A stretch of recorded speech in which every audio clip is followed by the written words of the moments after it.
Assalamualaikum warahmatullahi wabarakatuh. Welcome guys to my class dengan saya yang bernama Nafira Febriani. And or you can call me Vera.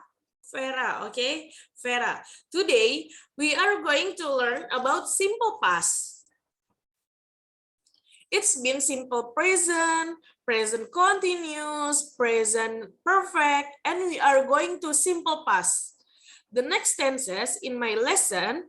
So today, I'm going to explain you guys about simple past.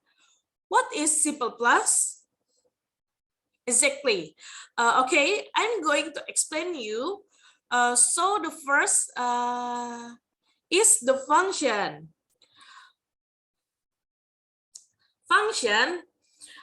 Function to simple past is clearly state an activity or situation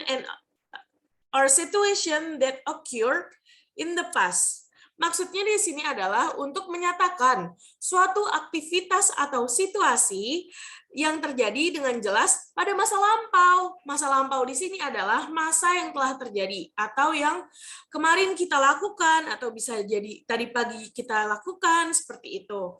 Nah, not now, but yesterday or maybe last week or days ago, seperti itu. Sama ya kayak tadi, ini maksudnya saya menjelaskan dengan bahasa Inggrisnya seperti itu. Nah, next to time sinyal. Dalam time sinyal ini merupakan contoh dari kata-kata kerjanya. Yang pertama ada yesterday yang berarti kemarin, yang kedua ada last night yang berarti tadi malam, yang ketiga ada this morning atau tadi pagi, yang keempat itu dapat berarti lalu. Maksudnya gimana? Yaitu seperti 2 days ago, 2 hari yang lalu, 5 months ago, itu yang berarti 5 bulan yang lalu, atau 3 years ago, itu dapat berarti 3 hari yang lalu. Ya, seperti itu. Nah, intinya itu di waktu yang lalu, di waktu yang lampau. Jadi bukan sekarang nih, bukan juga untuk pernyataan masa depan atau ke depannya, bukan ya, tapi buat yang masa lalu. Nah, di sini saya mempunyai rumus dari simple past itu sendiri, di mana dalam form ini menjelaskan untuk examples and illustrations. Mengapa illustration dan examples? Karena di sini kita akan menjelaskan tentang rumus dan contoh yang akan kita berikan di sini.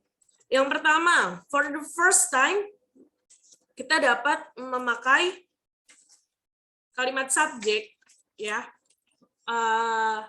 Ditambah dengan verb to, itu untuk kalimat positif, ya. Dalam subjek itu sendiri ada I, you, we, they, she, he, it, ya. Nah, untuk kalimat negatif yaitu ada didn't atau singkatan dari did know, ya. Kalimat negatif itu didn't atau singkatan dari did know ditambah verb 1 itu apa? Kata kerja pertama. Jadi kita nggak perlu nih pusing-pusing buat mikirin kata kerja kedua. Kayak kita harus ganti kalimat pakai kata kerja keduanya apa ya? Maksudnya kata kerjanya yang apa ya? Oh iya, swim itu kan berarti kita harus ganti. Kita harus cari kata kerja keduanya. Apa ya kata kerja keduanya? Enggak, kita nggak perlu kayak gitu. Untuk kalimat negatif sama intergenatif. Yang mana intergenatif? Intergenatif itu kalimat tanya yang berawalkan dari did atau didn't. Mengapa did atau didn't? Karena itu merupakan kalimat tanya, ya.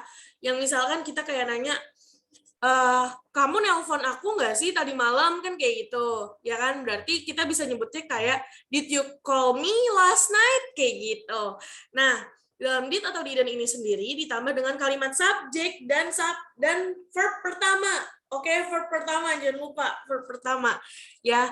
Habis itu di sini kita akan menjelaskan cara pemakaian dari ini sendiri. Yang pertama itu ada kalimat positif yang dimana subjek ditambah kalimat positif ditambah keterangan, gitu ya.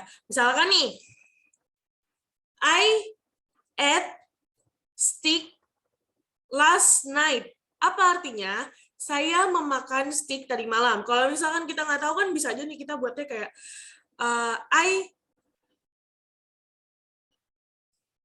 I eat chicken steak last night gitu. Tapi kalau untuk past tense itu salah. Jadi kita harus memakai dengan kalimat kedua yaitu I ate chicken steak last night, seperti itu. Nah, untuk contoh selanjutnya mungkin saya akan memberikan contoh seperti ini. Apa ya? Kemarin ibuku memasak masakan yang sangat enak tadi malam. Maksudnya kemarin ibuku memasak masakan enak seperti itu. Nah, kita bisa buat kalimatnya kayak gimana nih? Kita bisa buat kalimatnya kayak yesterday my mother cooked delicious food, seperti itu. Yesterday my mother cooked delicious food, gitu ya. Nah, yesterday itu kemarin, my mother itu ibuku, cooked itu memasak, kata kerja kedua, delicious food, masakan yang enak, ya. Ate, cooked, swam, dan both ini merupakan kata kerja kedua. Bisa juga nih, saya ngasih contoh seperti ini deh. She bought new car 3 years ago. Maksudnya, perempuan ini membeli mobil baru 3 tahun yang lalu, ya, gitu. Oke, yang terakhir saya akan memberi contoh pada kalimat negatif. Nah, dalam kalimat negatif ini saya bisa memberi contoh seperti my friends, temanku tidak mengundangku pada acaranya tadi malam. My friends didn't invite me to party last night. Ya, my friends, temanku, tidak mengundang, didn't invite me, tidak mengundang aku to this party tadi malam, gitu. Nah, mungkin sekian saja materi yang bisa saya bawakan. Kurang dan lebihnya mohon maaf ya. Wassalamualaikum warahmatullahi wabarakatuh. See you next time.